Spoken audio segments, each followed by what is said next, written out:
cine nu mă cunoaște, eu sunt Toni.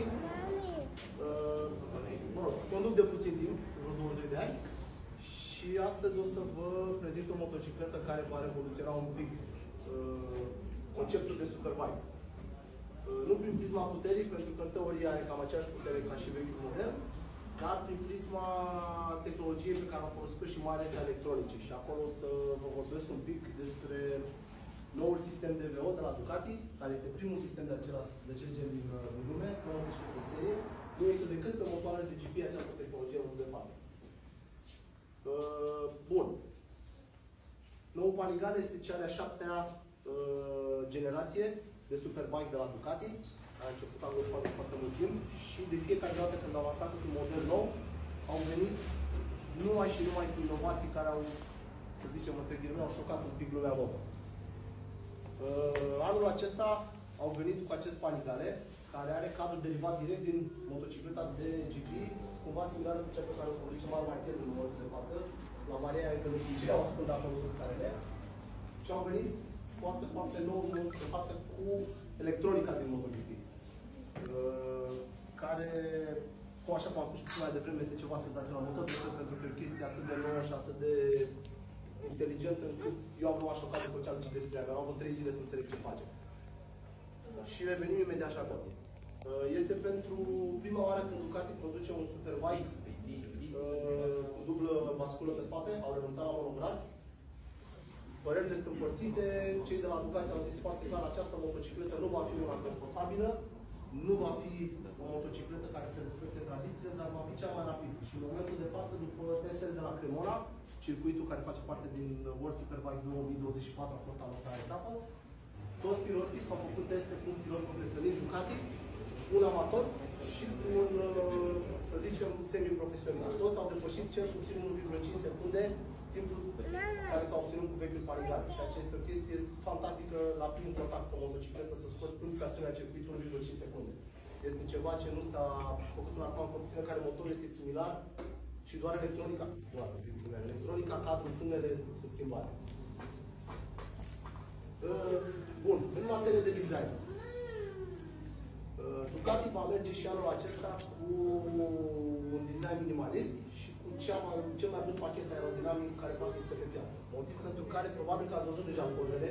Eu încă ezit un pic să vă dezvelesc pentru că au apărut o fel de chestii că seamănă cu nu știu care, că o să vedeți că nu seamănă cu nimic. Nu are nicio legătură, seamănă foarte puțin cu motocicleta de GP pentru că au împins botul foarte, foarte în față.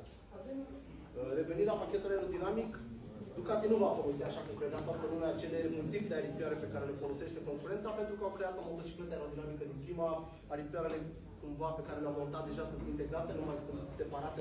După care o să vă vorbesc câteva chestii despre ea, sper să vă uimească un pic cum au ieșit. O să încep cu spatele, nu știu de ce, dar o să încep cu spatele. Așa se face. Da. Și am să încep cu spatele pentru că prima revoluție pe care a făcut-o Ducati la acest model a fost bascula de spate. Da? Așa cum știți cu toții, vechiul, sau mă rog, până acum Ducati nu a folosit decât basculă monobraț. A venit timpul să treacă la bascula dublă, care surprinzător este mai ușoară cu 1,5 kg și creează o rigiditate mult mai mare decât puteau să creeze orice basculă monobraț care au testat-o de un an și jumătate face. Nu au reușit să scoată rigiditatea acestei bascule, care este creată cu o tehnologie complet nouă, da? Nu este turnată clasic, ca să zic așa, este turnată la presiune, motivul pentru care pe dinăuntru este goală. Da? De aici și greutatea foarte, foarte redusă.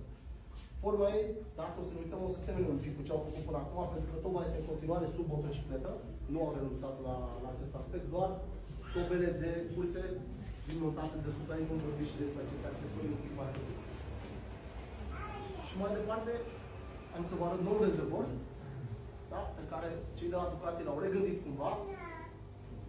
Rezervorul a fost gândit sub 3 aspecte. Primul aspect a fost să creeze un loc de pilot să poată să facă capul, la viteze foarte, foarte mari și cu iar cel de-al doilea aspect de care s-a ținut cont când am gândit această motocicletă aici, a fost ușurința cu care pilotul va sta pe motocicletă când se va înclina cu niște unghiuri foarte, foarte mari pe cinturie.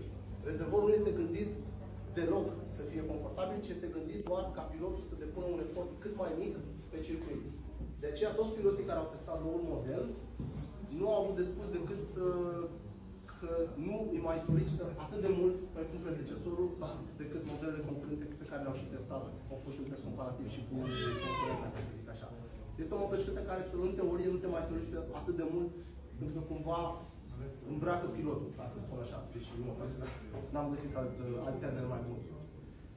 Și o să continuăm și cu partea din față. Deja pozele cred că le-ați văzut.